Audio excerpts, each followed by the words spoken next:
Well, in Mastery, we have chapter 4 on social intelligence. And one thing was readers really responded to that chapter. They really liked it. But I got the sense that they wanted more. Like, could you expand this? People kept asking me, well, how do you read people by their body language? Things that I kind of opened up in that chapter. So I sensed there was a hunger for this kind of knowledge dealing with social intelligence, but sort of from a different angle.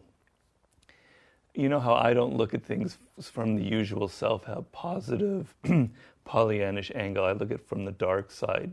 Right. That people are actually hiding a lot of inner turmoil and aggressive impulses.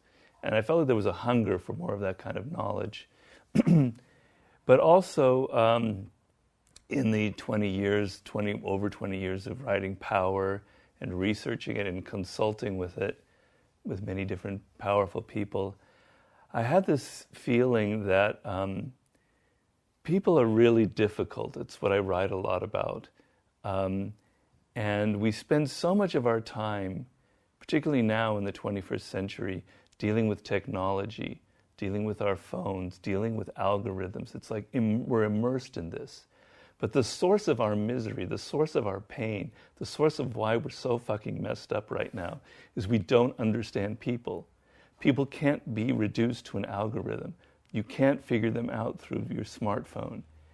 And I've dealt with people who are very powerful, who are brilliant in their field, and they come to me with the simplest psychological problem, a political problem. I can't handle this partner. Excuse me.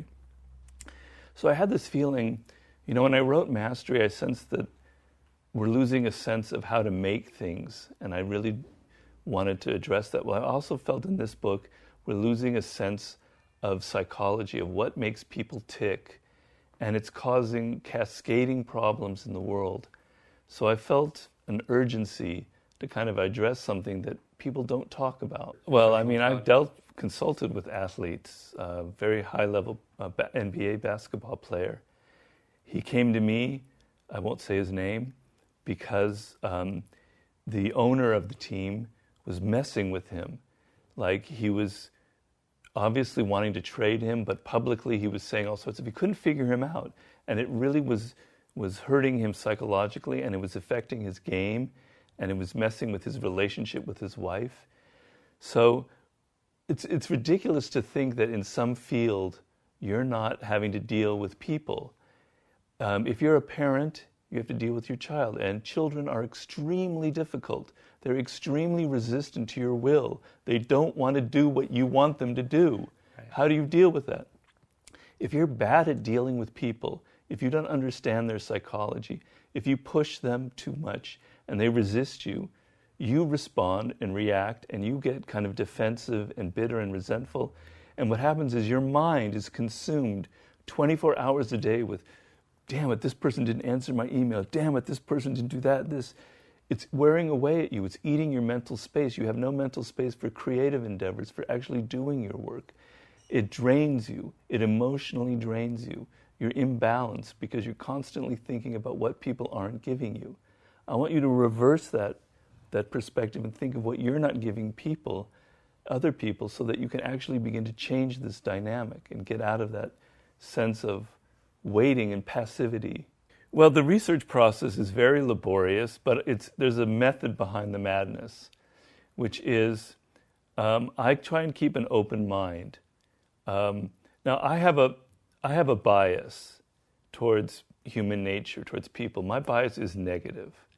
I tend to think people are actually worse than they probably are. Okay. As opposed to Steven Pinker, who thinks that people are probably better than they actually are. I admit my bias, so that helps me. I know that that's there. But I want to combat my bias and open my mind up to all the information. So my process was to start reading books that would kind of open up different vistas on human nature.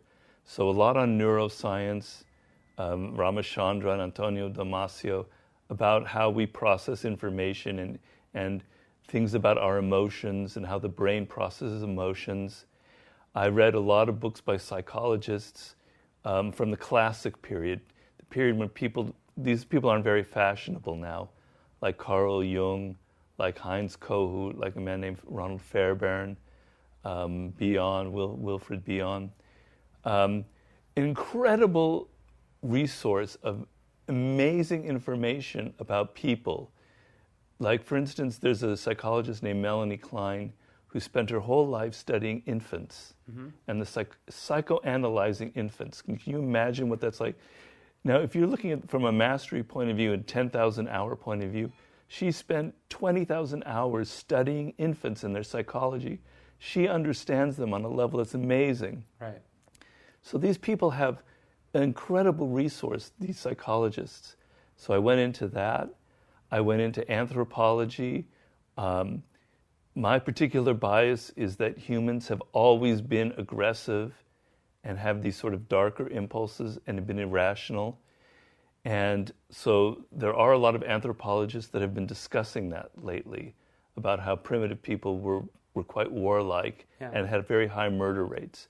But there are other people who argue against that. So I had to read the other side. All sorts of other fields that I went into. A lot of philosophers are very wise about human nature, people like Schopenhauer and Nietzsche. And then novelists. I actually read novels because some of the most perceptive people are writers who understand, who are great observers. I'm very focused on the reader. I'm always thinking when I'm writing, how are they going to absorb this information, right? And there's a problem that psychologists have noticed, that if you're a teacher, you assume that your student has the same knowledge that you do, and therefore you're a bad teacher. I know that my readers don't know necessarily what I'm talking about. They don't know if I'm talking about Carl Jung. If I throw out jargon, they're not going to get it. So I have to make it understandable to the average person. Right. Well, in The Art of Seduction, I talked about how telling a story lowers people's resistance, makes the mind open up. When we were like 2 or 3 years old, the sense of being carried by our parents or playing peekaboo, of not knowing what comes next, is very deeply ingrained in human psychology. So if I tell you a story about Rockefeller to illustrate aggression, I know as the reader is being pulled into this story, they don't know what I'm telling. They don't know who is the aggressor in this story. Right. They don't know the lesson that I'm trying to derive. So they're going to want to read. They want to go further and further and further. I've tricked them into coming to page 8. Whereas if I immediately hit them with Jung and this study and sociology, their mind closes off. They're falling asleep. That's the mistake 98% of people who write books out there make. They don't think about their reader. They assume that the reader is as interested in the material as they are. You have to seduce the reader, so I tell stories. Is that a form of social intelligence then? You're sort of going, you're not thinking, oh, I'm right, or this is a fact. Yeah. You're thinking, how do I effectively deliver, what's the most effective way to deliver what I'm trying to do or get the end result that I want to get? Yes, it's a very good point. So a lot of problems that people have in the social realm is they're not practical. So if you're thinking in terms of what you really want, it changes the whole game. If you want somebody to do your bidding, to help you, to finance your film or whatever it is, if you come at it from, oh, this is what I deserve, please give me this, I'm so brilliant, it has no effect. But if you think in terms of how they think, the stories they want to hear, what will please them, what will interest them, the game changes. You have the power to influence them. So I have the power to influence the reader when I start thinking about what the reader wants, how to draw them in.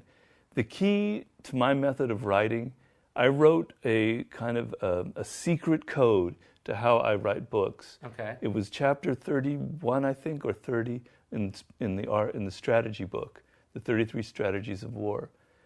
Communication, as I used Machiavelli as the prime example, and how you communicate.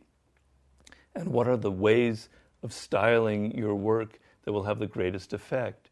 So speaking in an authoritative tone, saying things that are kind of strong, are ways to get a reaction out of the reader. You want to get a reaction. You don't want that kind of mind-numbing feeling that you get when you read most books. Right. Very simple. you don't know who you are. You walk around in your world and you're kind of sleepwalking.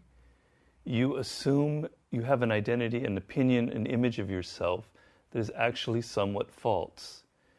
You think you're maybe greater than you are. You think you're whatever that image is. But there's something else going on inside you. You don't know the source of your emotions. You don't know what really motivates you, what makes you tick. And they say the same thing about other people. So look at it this way.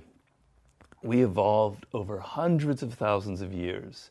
Throw away, it's not like we suddenly changed in 1970 and became this incredibly technocratic, sophisticated, Pinker-like human being. Yeah. We started out as primitive, Homo sapiens, and before that, right. Homo erectus, etc. And in that period, we were formed. So many things were formed about us, such as, just take one example, how we are so susceptible to the emotions of other people. Sure. Virality, memes, etc. Well, that's something deeply ingrained because in our earliest ancestors, the ability to be affected by the emotions of other people was a key to their survival. Sure.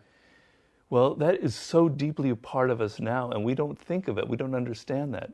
So when you're interacting with people, you're being influenced by them in ways that you're not even consciously aware of because of this the susceptibility to other people's emotions.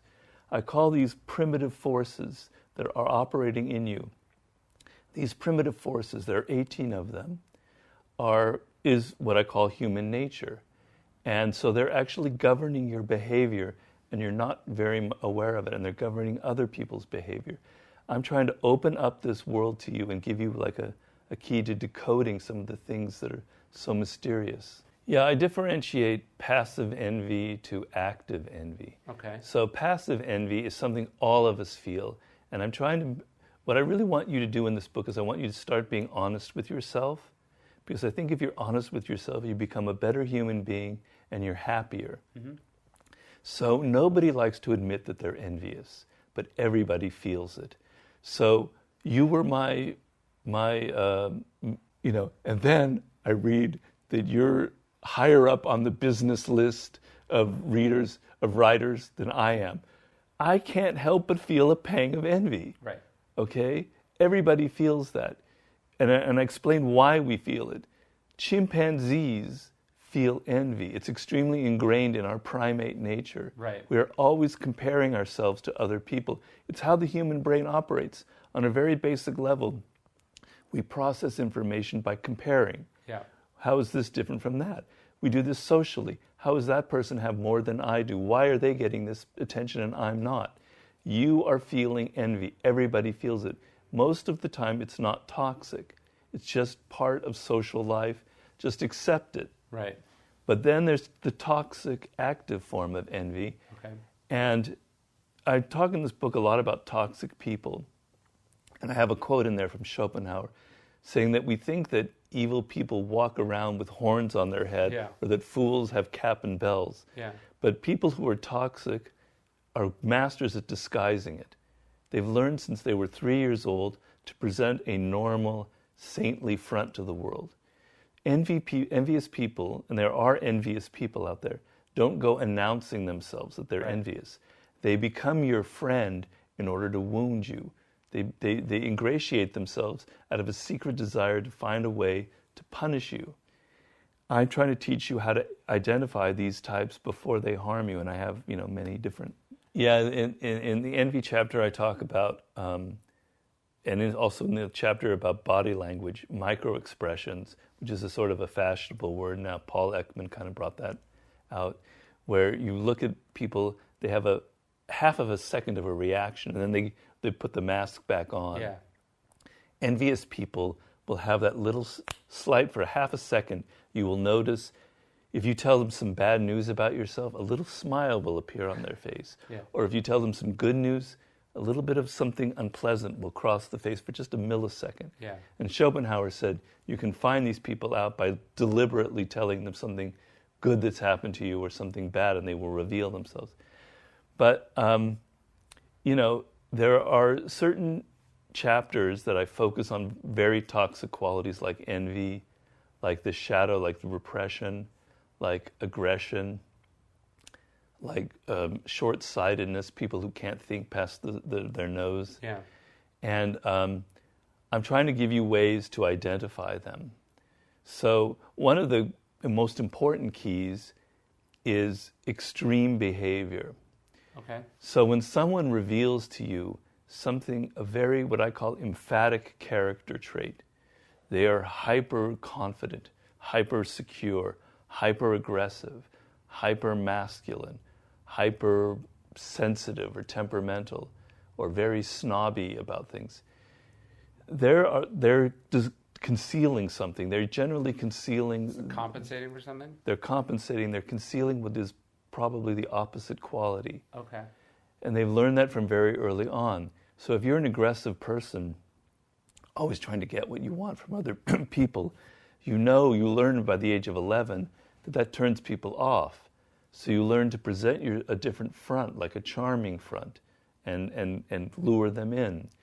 So I want you to be aware of appearances are deceptive. People don't announce their toxicity to you with a trumpet blaring. Right. They disguise it, and they'll disguise it by presenting often the opposite appearance. So if somebody is so nice to you, you meet them, and they're immediately wanting to do you favors, and they're like, love your work, and they do this, that, and the other, probably there's something else going on under the surface. Right. Probably they're probably passive aggressive. Interesting. So there are other signs, and each sort of toxic type has its own kind of identifying mark. Like I talk about aggressive people and how you can decode them often from their body language, their tone of voice. But the other thing about aggressive people, which is a toxic type, and I don't mean we're all aggressive, so I try to get that out of the way. It's not like, oh, some people are aggressive and some others. All humans are aggressive, but there are toxic aggressive types. And what I want to train you, the reader, to look at is to not look at what they say or their appearance, but to look at their actions and the patterns of their behavior.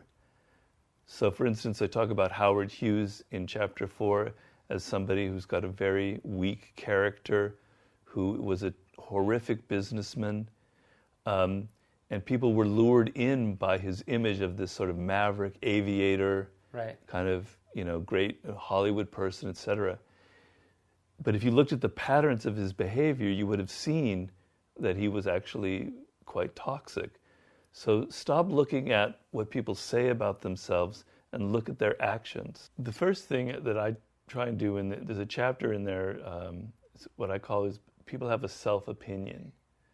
And what I mean by that is you, Ryan, have an idea of yourself. Right.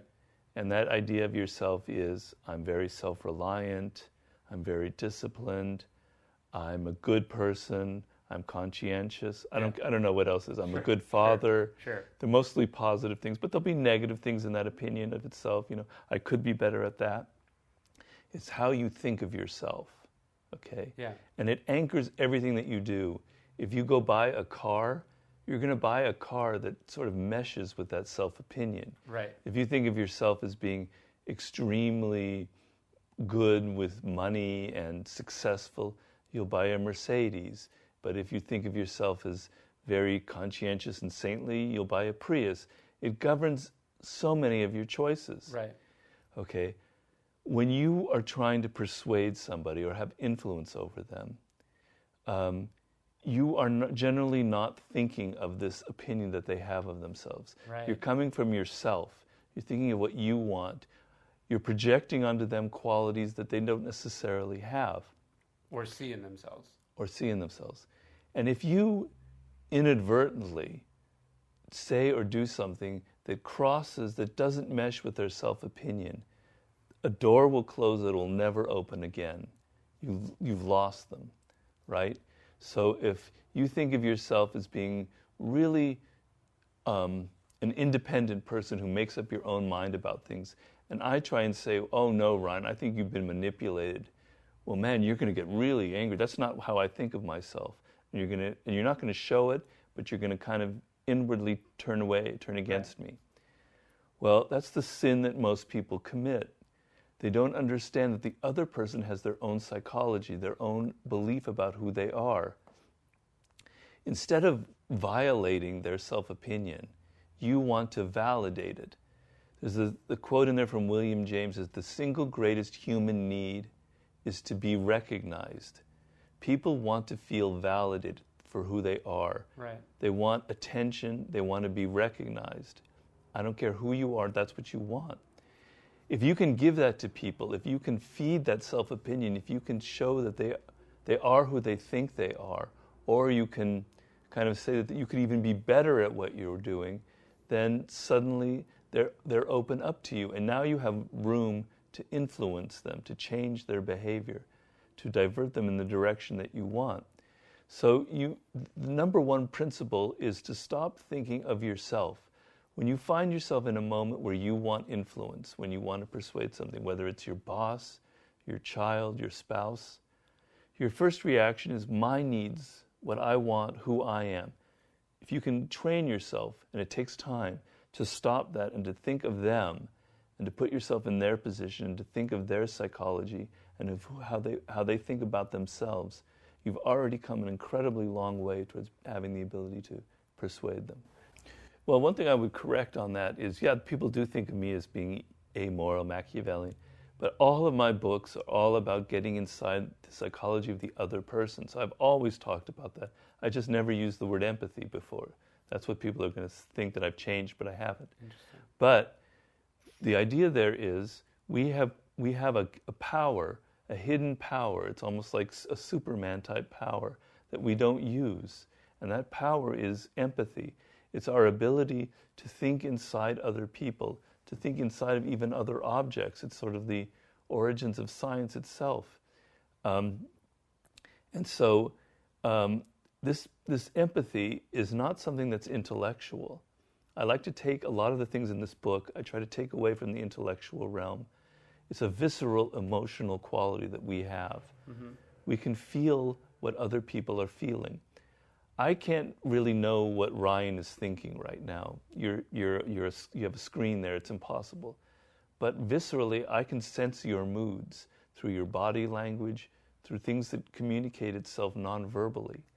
And so this ability to get inside the moods of other people, their emotions, their quality, their tone, is, to me, the essence of empathy. And if you think about it, our ancestors from hundreds of thousands of years had to survive in a world with predators, with saber-toothed tigers, with animals that were going to kill them in an instant, and warring tribes, before the invention of language. Sure. Right?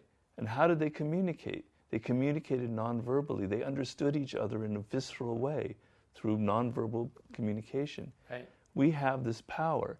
And I have an icon in the book, Milton Erickson, a great psychologist who's sort of the inventor of hypnotherapy, who was a master at nonverbal communication. This is sort of the ideal that we could somehow reach at some point. Well, it's actually a phrase from Nietzsche. He says we feel Schadenfreude, really we should feel Mitfreude. And Mitfreude, literally, Freude means joy. Schadenfreude means pain in joy, getting joy in other people's pain. Mitfreude means joy with, mit meaning with. And it means when other people have something good that happens to them, you feel their joy. So it's very unnatural. If somebody comes to you with good news, your immediate reaction is, most often is, oh, I'm a little bit uncomfortable. Why not me? Yeah. Why you? Oh, maybe you're just lucky. Or, you don't really deserve that. You're not, you may not be honest with yourself, but that often happens. Yeah. Can you train yourself to actually feel the joy that other people feel when something good happens to them? It kind of opens up your whole mind, your whole spirit. One of the most important chapters in this book is the chapter on attitude and how your attitude towards life affects what happens to you. And I talk about Anton Chekhov, a Russian writer, who's to me one of the great icons for this book. And he had a horrifying childhood. His father beat him every single day, never even knowing why he beat him. They grew up in poverty. His father abandoned the family when he was young. he had nothing in life. And he lived in this miserable small town, the most miserable town in Russia you can imagine. And one day he decided, in the depths of his misery, after he was left alone in this town to look after himself at the age of 16, he said, I want to not feel this burden by all of these bad feelings towards other people. I'm going to start thinking that my father can't help himself, that he was born a serf and he's been bred to be this awful person. And my mother can't help herself, and my siblings, it's just human nature. I'm going to accept them, and I'm going to love them for who they are. And he felt this insane wave of freedom. He was free of all his own negative emotions that were burdening him day in and day out. And it changed the course of his life. So that's sort of the essence of Mitfreude in another way, of kind of accepting people for who they are, and the sort of the freedom that ensues from that. Well, it doesn't fit in because it's not natural to us. Our natural frame, our natural starting position is when something bad happens, why me? You know, to feel sort of a grievance, to feel that things aren't fair, to feel that other people aren't giving you what you want or what you deserve. We start from a position of feeling kind of sorry for ourselves. Right. We deserve more than what we're getting. And so a lot of what I'm talking about in this book is overcoming some of these natural elements in human nature and turning them around and using them for another purpose, another way. And Amor Fati is very powerful in that you train yourself to accept everything that happens. It's sort of a banality to say that things happen for a reason, but there's some truth to it. It's like, for Nietzsche, it was, this is life. Life involves pain. Life involves adversity. You're going to die one day, and it's not going to be pleasant. Your friends and family members, they're going to die one day, and it's not going to be pleasant. You're going to have failure in life. People are going to hurt you. But that is life. That's what it is. So to resist that, to be angry about that, means to not love life itself. And he wanted to turn that around and for you to embrace life, because you only have one go at it, and to embrace even the pain. He was struck at a very early age. There was this woman that entered his life named Lou Andreas Salome. I talk about her in The Art of Seduction. And she wrote a poem about how I embrace the pain that life has given me. I love it. I not only accept it, I love it. And he was so shaken by that, and he thought this was such a powerful way of thinking and being, so that you're going through and you're accepting life as it is and not wanting things to be otherwise is not natural, but it's extremely powerful. And I give you ways of how you can adopt this philosophy in your life. Like you were writing a book about stoicism and obstacles the way, and then you got robbed and you had all these things happen. Sure. And you were being tested.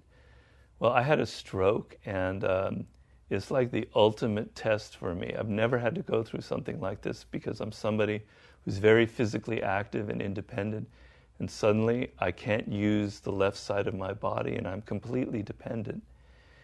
And the initial reaction is the natural reaction. Oh man, damn, why did this have to happen? This is so unfair. Why me? You know, if only I could just keep swimming and doing my life the way it was. I'm so upset. And I talk in the book, your natural reactions, you don't have to fight them.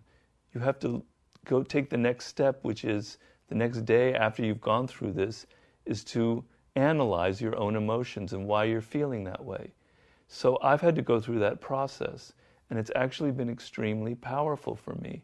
I've had to learn to accept this as the ultimate kind of training for me, for being stronger. So this woman wrote to me, she was trying to give me advice. She said, look at this as sort of a new experience in your life, and you're going to discover new things. And I thought that was really a brilliant way of putting it. So I have to retrain my body. Every day I have to learn how to use my fingers again, like a baby. And I'm learning how the mind works. I'm learning about patience and frustration, about my own limits. And I can't necessarily say I love my stroke. I think that would be false of me to say something like that. I don't love that this happened, but I've accepted it, and I've discovered how it can make me a better and stronger person. And so, you know, you write a book and it's kind of intellectual, and then something real happens, and what you write about is something that you yourself have to overcome. And it's really been like the most major test in my life so far. Well, it is the end, so why shouldn't it be the last chapter?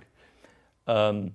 It's sort of like, if I'm talking about how we have certain qualities that we have to accept, and through accepting them, try and move past them. So I'm trying to tell you, you feel envy, accept that, and now find a way to make envy useful. And I explain how you can start, instead of feeling envy, you can start feeling sorry for people who have less than you. You can start using your envy of powerful people to emulate them, etc. Well, death is the ultimate barrier for all of us, not just physically, but psychologically. I maintain that human beings are messed up, screwed up in so many ways because of their awareness of death and their fear of death. It is through this fear that we created all kinds of superstitions, that we created the idea of an afterlife. And so it's like Montaigne. I end the book with a quote from Montaigne, and he says, the ability to think about death and overcome the fear of death is the ultimate freedom. You're enslaved by this fear. You're not aware of it. It's controlling you. Overcoming it is the ultimate freedom. I have to end the book on that.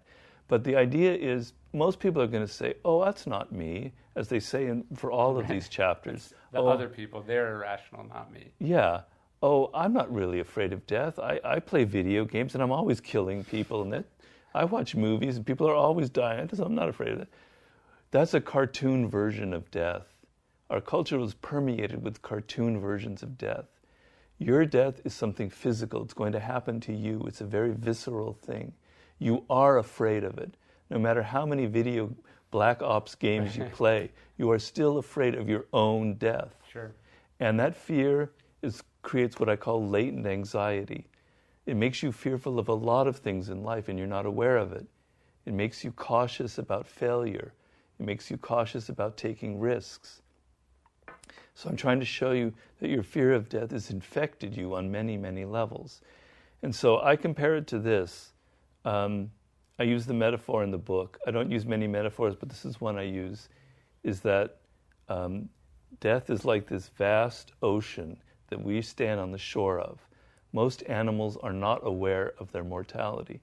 We are the only species, as far as we know, that's aware of its mortality. And here you are on the shore of this immense, vast ocean. You don't know what death is or what it's going to be, and you're afraid of it, and you turn your back to it. And we humans have the ability to explore things, to conquer our fear. And I want you, instead of turning your back, to actually enter that vast ocean and and explore it. And I show you ways of exploring the actual thought of your own mortality and how it can free you and inspire you in many ways. Well, I happen to be someone who's kind of obsessed with death. I have been since a child, so it's always in the back of my mind. And I meditate every morning, and not every time, but often I will try and physically think about my death and think about, I often imagine it like for some reason occurring in the afternoon. I've only seen one person die physically, and I talk in the book about how that's a real problem for us, that we no longer see anybody around us actually die. We don't even see animals die. We eat animals, but we never see them die except you. So I saw only one person die. That was my father. And it was a very visceral, powerful moment. I literally was holding his hand when he passed away. And I was very close to my father. And so I could sense, in a very physical way what that meant to me. And I think about that moment a lot. But also with the stroke, I came in probably an inch away from dying myself at that time. It wasn't like a brush with death like 50 had, where he was shot 9 times in the head. I'm not trying to dramatize things. But the doctors said I was very close to having permanent brain damage, and to actually getting in a car accident because I was driving that could have been fatal.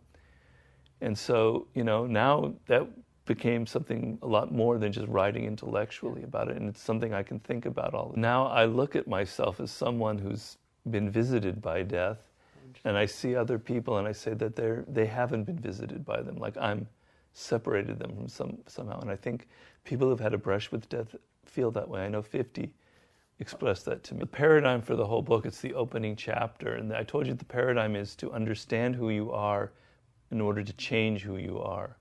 So law number 1 is we are governed by emotions, we are irrational. We think we're rational beings, we make rational decisions. We are not, we are irrational. And I pound that into your brain, showing you instant after instant why you are irrational, why I'm irrational, why you're irrational. With that awareness, you can begin to overcome it. You can say, oh, I have this particular bias. I'm always looking, the confirmation bias, I'm always looking for the information or the news that will confirm what I already believe. When you admit that to yourself, you can do the disconfirming. You can look at other information.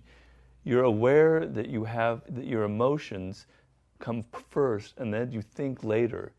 Well, we get from one to the other by being aware of the lower self. So the lower self is the animal part of our nature. It's what makes us react emotionally to things. It's what makes us take the path of least resistance. We try and get shortcuts. We want immediate pleasures. We become addicted to things. We eat fast food. Right.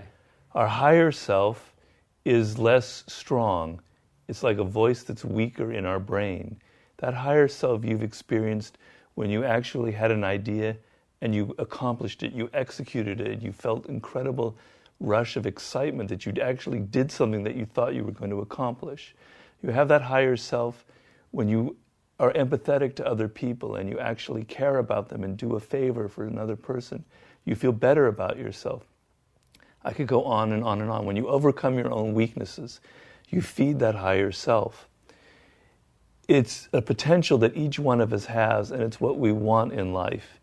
Now, the Stoics talk about logos and rational self, and that's sort of what I'm talking about in this higher part of ourselves.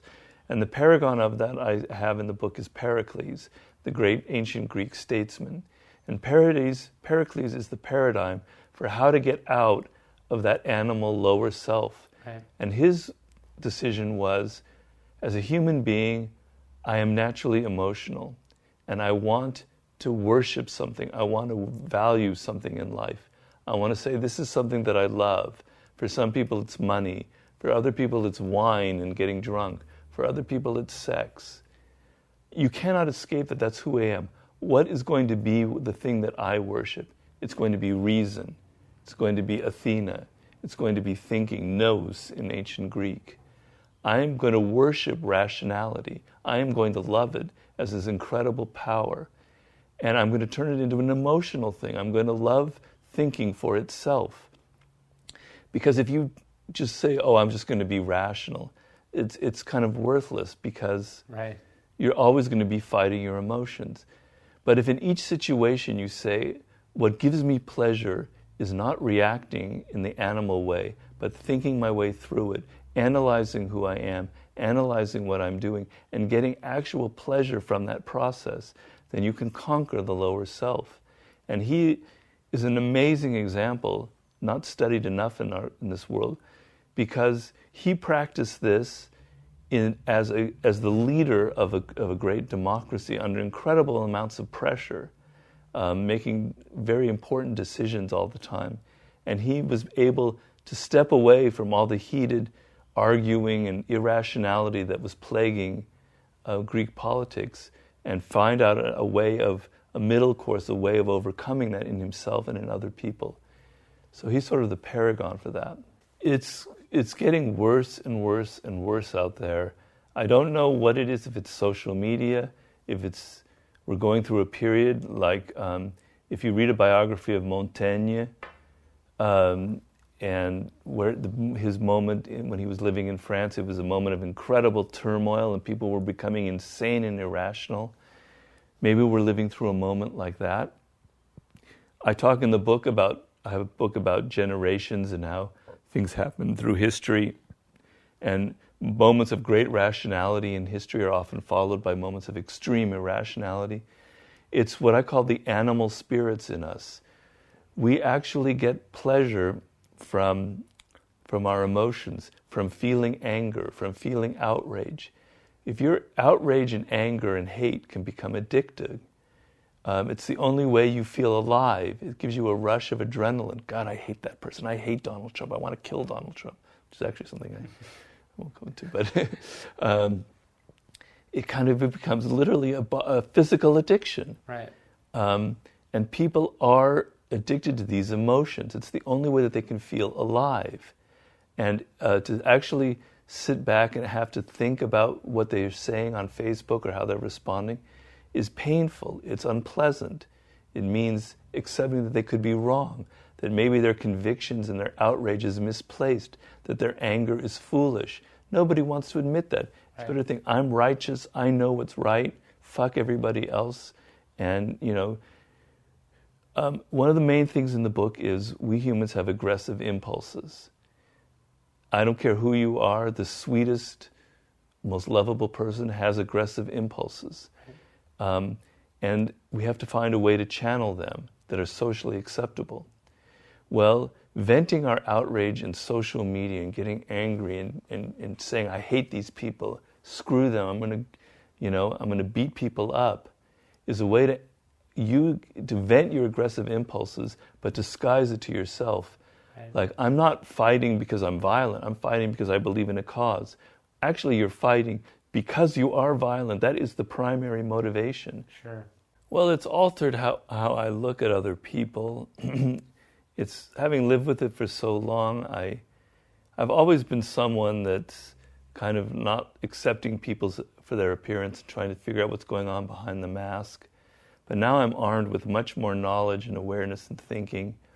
But the other thing that's happened is it's made me, in a weird way, kind of humbler, in that you write a book, particularly the books that I write, thinking I've figured out the solution. I've answered this puzzle.